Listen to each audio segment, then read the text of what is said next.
नमस्कार। हाल फिलहाल में आपने संभल का नाम तो जरूर सुना होगा, क्योंकि संभल इस समय सोशल मीडिया से लेकर नेशनल मीडिया तक चर्चा का और आश्चर्य का विषय बना हुआ है कि कैसे एक विशेष मजहब के लोगों ने एक पूरे के पूरे हिंदू बाहुल्य क्षेत्र को न सिर्फ कब्जा कर लिया, बल्कि वहाँ मौजूद मठ और मंदिरों तक को ज़मीन के अंदर दबा दिया और किसी को पता तक नहीं चला। परंतु ये सिर्फ एक अकेले संभल का मामला नहीं है। ऐसे हजारों संभल इस समय देश के अंदर मौजूद हैं और उनकी शुरुआत होती है एक मजहब विशेष का दीनहीन व्यक्ति आता है, वहाँ के हिंदुओं से विनती करता है कि उसे रहने की जगह दी जाए।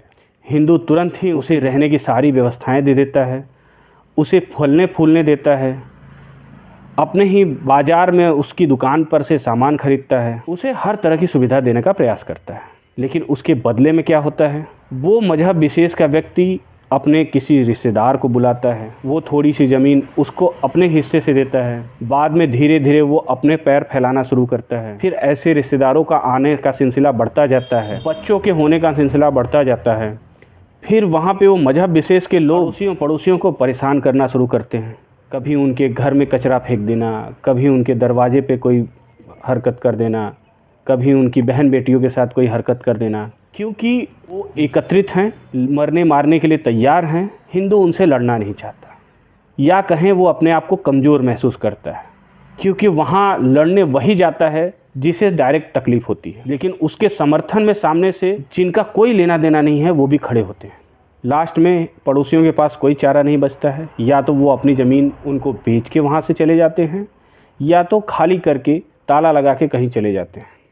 धीरे धीरे ऐसा हो जाता है कि वहाँ हिंदुओं का आना जाना तक कम हो जाता है और पूरा का पूरा क्षेत्र मुसलमानों के कब्जे में हो जाता है। अब वहाँ से धीरे धीरे शुरू होता है कब्जा करने का दौर। अब आपके जितने सार्वजनिक स्थल हैं, पूजा स्थल हैं, वहाँ कोई पूजा करने वाला नहीं जाता और ये लोग धीरे धीरे वहाँ अगल बगल अपनी बाउंड्री खड़ी करने में लग जाते हैं। प्रशासन भी कुछ नहीं करता, या यूँ कहें कि आज तक तो नहीं कर रहा था। तो प्रशासन के मौन समर्थन से इनको और बल मिलता है और धीरे धीरे पूरे इलाके का इस्लामीकरण शुरू हो जाता है। धीरे धीरे कुछ सालों में ऐसा हो जाता है कि उस इलाके में जो हिंदू बाहुल्य होता है, मुस्लिम बाहुल्य इलाका वो कहा जाने लगता है और बचे खुचे हिंदू भी भागने की जगह खोजने लगते हैं।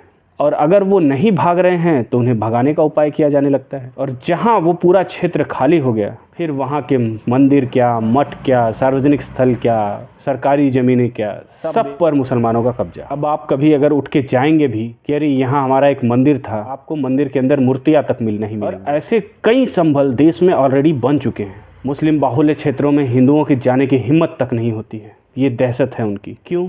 क्योंकि हिंदू संगठित नहीं है, हिंदुओं के लिए कोई खड़ा होने वाला नहीं है। अगर कोई हिंदू कहीं ऐसे मामलों में फंस जाता है तो उसे अकेला छोड़ दिया जाता है। तो आज भी आंखें खोलें, आवाज़ उठाना शुरू करें और ऐसे मामलों को देखते हुए चुप रहने की आदत छोड़ें।